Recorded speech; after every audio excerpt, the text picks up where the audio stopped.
बच्चों, हम लोग कवितावली पढ़ चुके हैं। अब मैं गीतावली पढ़ाने जा रही हूँ।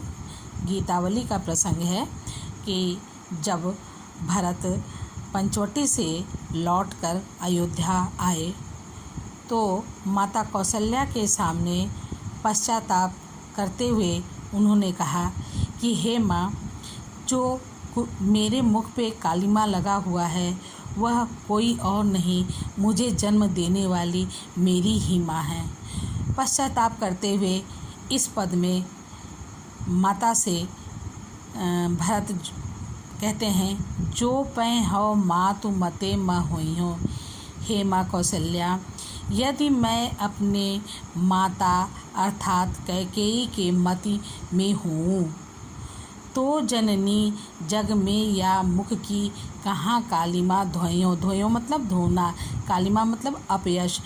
तो हे माँ, इस संसार में अपने मुख की कालिमा मैं कहाँ धोने जाऊँगा। क्यों हो आज होत सुच सपतनी, कौन मानिए साची। सपतन मतलब सौगंध, सुच मतलब पद।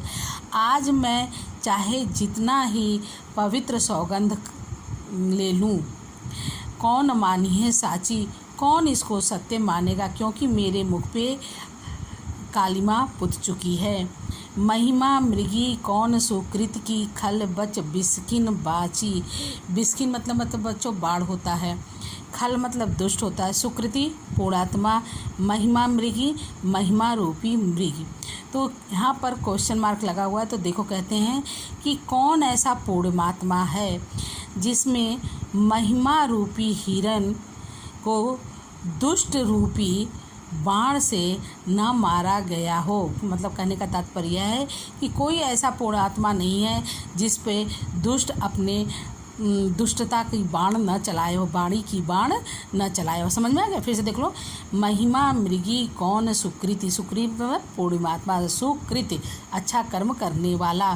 कौन ऐसा अच्छा कर्म करने वाला है जो महिमा मृगी महिमा रूपी हिरण को खल बच, खल मतलब दुष्ट के वचन रूपी बाण से न घायल किया गया हो, अर्थात वचन रूपी बाण से उसको अपमानित न किया गया हो। गही न जाति रसना काहू की, गही मतलब पकड़ना, रसना मतलब जिह्वा, किसी की जिह्वा को कोई पकड़ नहीं सकता।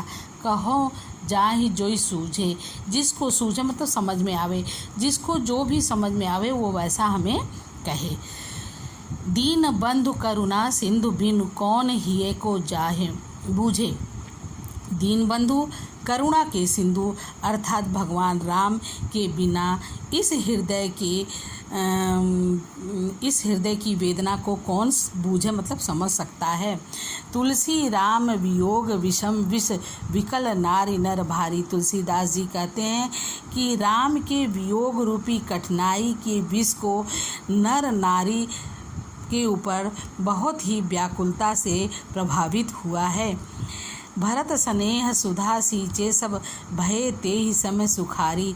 भरत के प्रेम के रूपी अमृतवाणी से सभी जो अयोध्यावासी हैं वह सिंचित हो गए। जब उन्होंने अपनी माँ के सामने अपनी बातों को कहा तो वहाँ पे बैठे हुए भरत अयोध्या के जितने निवासी थे वो उनके प्रेम रूपी अमृतवाणी से सिंचित हो गए। भय तेहि समय सुखारी, उस समय वे सुख की अनुभूति करने लगे।